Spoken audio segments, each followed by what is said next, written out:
नमस्कार.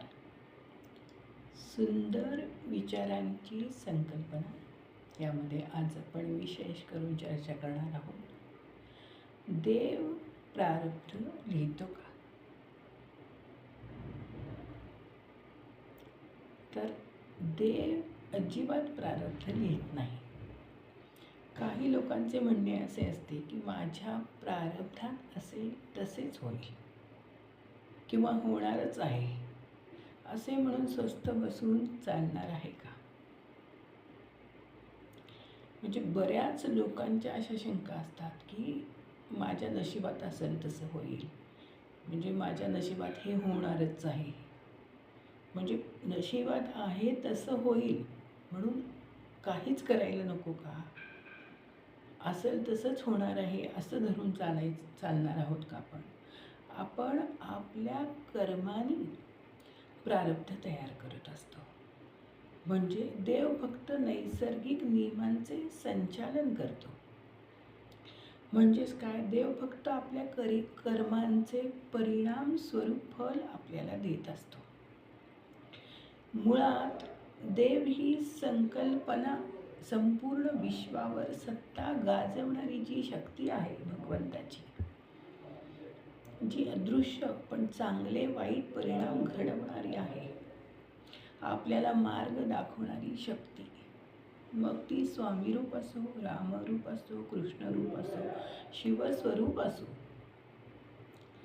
किंवा दत्तस्वरूप असो, कोणतेही रूप असो, ही एकाच भगवंताची अनेक रूपे आहेत.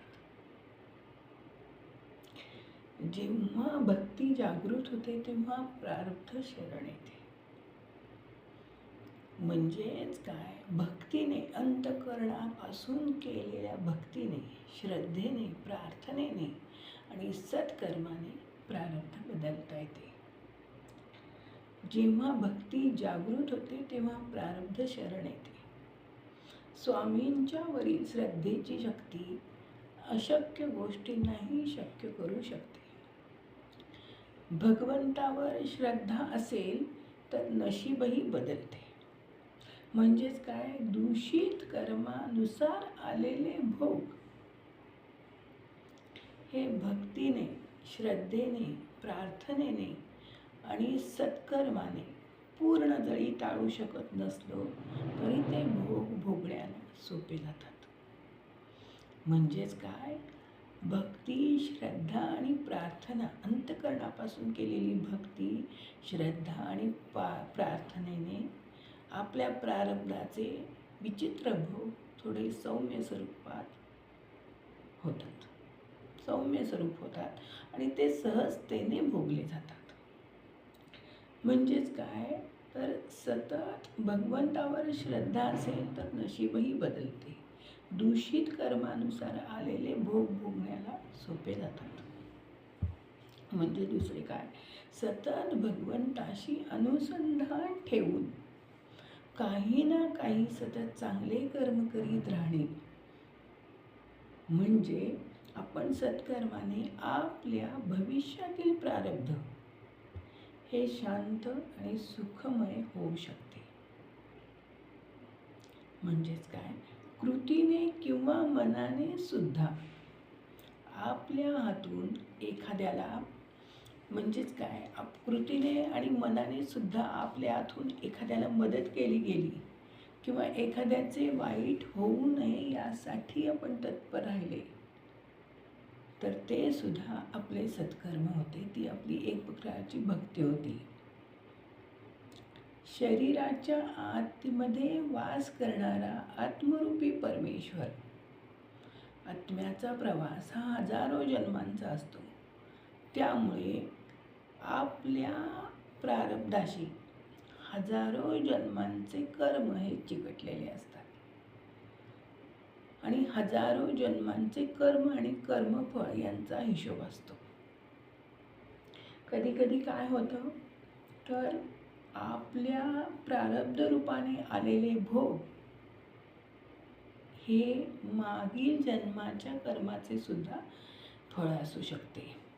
बऱ्याच वेळा काय होतं, आपण म्हणतो की मी तर सगळं चांगलं कर्म करते, माझं सगळं, म्हणजे मी नामस्मरण करते, माझं कर्म चांगलं आहे, तरी पण मला काही भोग वाटायला येतात किंवा काही कर्मफल वाटायला येतात. तर हे कसं काय की आमच्याच वाट्याला असं काय, असं काही जणांचं म्हणणं असतं. तर त्यावेळेस तुमच्या मागील जन्माचं कर्मफळ हे तुमच्या वाट्याला येत असतं. हे भोगत असलेले चांगले किंवा वाईट कर्मफळ म्हणजेच प्रारब्ध असते. श्रद्धेचा दीप जळाला की मार्ग बदलतो. आध्यात्मिक साधना ही नशीब बदलण्याचा खरा मार्ग आहे. देव, जीव आणि प्रारब्ध हे सर्व एकाच परम सत्तेचे रूप आहे. म्हणजेच काय तर देव हा कर्माचा व्यवस्थापक आहे, लेखक नाही. कर्म तुम्ही तुमच्या बुद्धीने सत्कर्म करू शकता. दूषित कर्म हे किंवा सत्कर्म हे तुम्ही तुमच्या बुद्धीने मनुष्य इतर 84 लक्ष योनीमध्ये फक्त मनुष्य प्राण्यांनाच बुद्धी दिलेली आहे. त्यामुळे तुमच्या बुद्धीच्या विचारपूर्वक कर्म, चांगले कर्म किंवा दूषित कर्म हे तुमच्यावर अवलंबून आहे. आपण आपल्या बुद्धीने सारासार विचार करून कर्म केले पाहिजे. देव हा कर्माचा व्यवस्थापक आहे, लेखक नाही आहे. प्रारब्ध हे आपल्या कर्माचे फळ आहे. कर्म आपण करतो त्याचे फळ देवावरती अवलंबून आहे. आज आपण पाहतो की सगळीकडे ताणतणाव, ईर्ष्या, राग, द्वेष, मत्सर असे वातावरण. पैसा असून देखील समाधान नाही. तणावमुक्त वातावरण कुठेच सगळीकडे पाहायला मिळतात. समाधान कुठेच नाही. सगळीकडे तणावमुक्त वातावरण कुठेच पाहायला मिळत नाही. तणावमुक्त आणि समाधानी वातावरण फक्त आणि फक्त संतांच्या आयुष्यातच आपण पाहू शकतो. कारण त्यांचं कर्म हे समाजहितासाठी असतं. भगवंताच्या भक्तीचा प्रचार आणि प्रसार करण्यात ते सतत कार्यरत असतात. भगवंताची त्यांच्यावरती कृपादृष्टी असते. जे सर्वांच्या हितासाठी कार्य करतात, जे सर्वांच्या हितासाठी कार्य करतात त्यांच्या पाठीशी भगवंत उभा असतो. म्हणजे कसं तर जर तुमचे कार्य स्वच्छ, निर्मळ, समाजहितकारक आणि प्रामाणिक असेल तर तुमचे पुढील प्रारब्ध देखील नक्कीच चांगले असणार आहे. कारण भगवंत हा न्यायाधीश आहे. ते योग्य न्याय करतात. म्हणूनच आपण प्रत्येक कार्य करताना विचारपूर्वक चांगले किंवा वाईट हे समजून घेऊन प्रत्येक कार्य केले पाहिजे. कारण ते पुढे जाऊन ते आपले प्रारब्ध, त्या कर्माचे फळ, चांगल्या किंवा वाईट कर्माचे फळ आपल्याला कधी उशिरा तर कधी लवकर, पण फळ हे मिळतच असते. त्यामुळे सतत चांगल्या प्रकारचे कर्म, विचारपूर्वक कर्म करत राहून चांगले कर्म करत राहणे हे आपले कर्तव्य आहे. श्री स्वामी समर्थ. जय जय स्वामी समर्थ.